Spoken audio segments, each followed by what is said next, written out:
এই পুজো এই বছর 225 বছরের পুজো।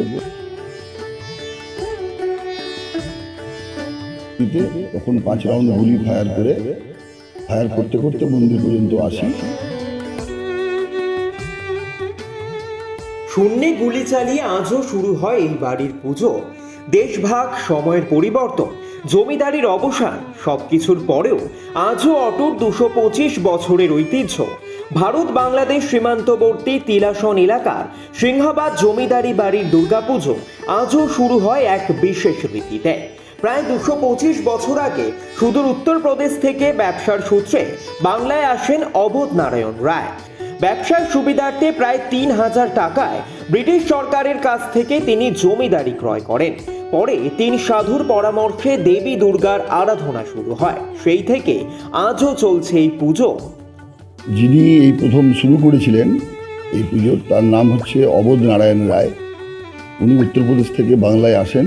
আসার পরে জমিদারি যখন শুরু করেন, তখন ইংরেজ আমল, তখন উনি এই দুর্গাপূজার প্রতিষ্ঠা করেন এবং সেই থেকে আজ 225 বছর ধরে এই পরম্পরা আমাদের চলে আসছে। 1947 সালের দেশভাগের সময় জমিদারি এলাকার বড় একটা অংশ পূর্ব পাকিস্তান অর্থাৎ বর্তমানে বাংলাদেশে চলে গেলেও ভারতীয় ভূখণ্ডে সীমান্তের কাঁটাতার থেকে মাত্র 50 মিটার দূরে রয়ে গিয়েছে সুবিশাল জমিদার বাড়ি। যে সময় 71-এর যুদ্ধের সময় তো প্রচুর বাংলাদেশি সে সময় আসতো এখানে, তারপরও আসতো, কিন্তু এখন ফেন্স হয়ে যাওয়াতে এটা সম্ভব হচ্ছে না। তবে কালী পুজোতে তাদের একটা পাঠায় যে না, আমাদের সন্দেশ, আমরা যেহেতু এই পুজোটাকে নিয়ে বাংলাদেশের সামনের 7-8টা গ্রাম, আমাদের যেগুলো সম্পত্তি বাংলাদেশে চলে গেছে, তারা আমাদের প্রজা ছিলেন, তারা এখনও আগ্রহী পুজোতে অংশগ্রহণ করার জন্য, কিন্তু দুর্ভাগ্য যে এখন সেটা সম্ভব হয়ে ওঠে না। বাড়ির দেওয়ালে আজ ফাটল ধরেছে, কালের বিবর্তনে ক্ষয় হয়েছে অনেক কিছুই, কিন্তু আজও অক্ষুণ্ণ রয়েছে প্রথা ও আবেগ। সপ্তমীর দিন পুনর্ভবা নদী থেকে জল ভরে আনা হয়। সেই সময় শূন্যে 5 রাউন্ড গুলি চালিয়ে শুরু হয় পুজো।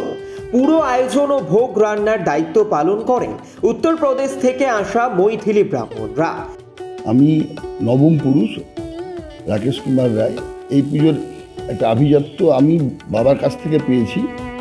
বিগত 41 বছর ধরে আমি যখন ঘট ভরা হয় নদীতে, তখন 5 রাউন্ড গুলি ফায়ার করতে করতে মন্দির পর্যন্ত আসি এবং সেটা খুব টাফ হয়ে যাচ্ছে এই পিরিয়ডে, কারণ বিএসএফ যেহেতু ফেন্সিং হয়ে গেছে, তাদের সাথে একটা নেগোসিয়েশন করে আমাদের করতে হয়, কিন্তু অনেক সমস্যার মুখে পড়তে হচ্ছে ইদানিং। দশমীর দিন পুনর্ভবা নদীতে বিসর্জন হয় প্রতিমা। এই পুজো শুধুমাত্র আচার নয়, মানুষের মিলন মেলাও বটে। বাড়ির সামনেই পুনর্ভবা নদী। এই নদীটাই পরবর্তী ক্ষেত্রে 15ই আগস্টের জায়গায় 18 তারিখে আমাদের স্বাধীনতা পাই। আমরা 3 দিনের জন্য পাকিস্তানি ছিলাম। তো এই নদী থেকেই ডিমার্কেশন করা হয়। অর্ধেক নদী বাংলাদেশের আন্ডারে বর্তমানে, অর্ধেক ইন্ডিয়ার আন্ডারে। 4 দিন ধরে চলে পাত পেরে খাওয়ার ব্যবস্থা। জেলার বিভিন্ন প্রান্ত থেকে হাজার হাজার মানুষ অংশ নেন এই পুজোতে। তো আমি এই প্রথা এবং সপ্তমীর দিন পুজো ঘট ভরা হলো, অষ্টমীর দিন এবং নবমীর দিন আমরা মোটামুটি আনুমানিক 400 লোক করে খাওয়াই প্রতিদিন।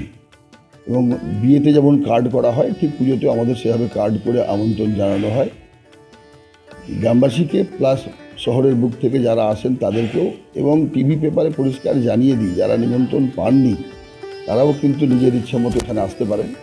দুপুরে অন্নভোগের ব্যবস্থা তাদের জন্য প্রতিদিনই এক্সট্রা 100 জনের ব্যবস্থা থাকে। এবছরও জমিদার বাড়ি সাজিয়ে তোলা হচ্ছে পুজো উপলক্ষে। প্রতিমা গড়ার কাজ চলছে জোর কদমে। চারিদিকে যেন উৎসবের আমেজ।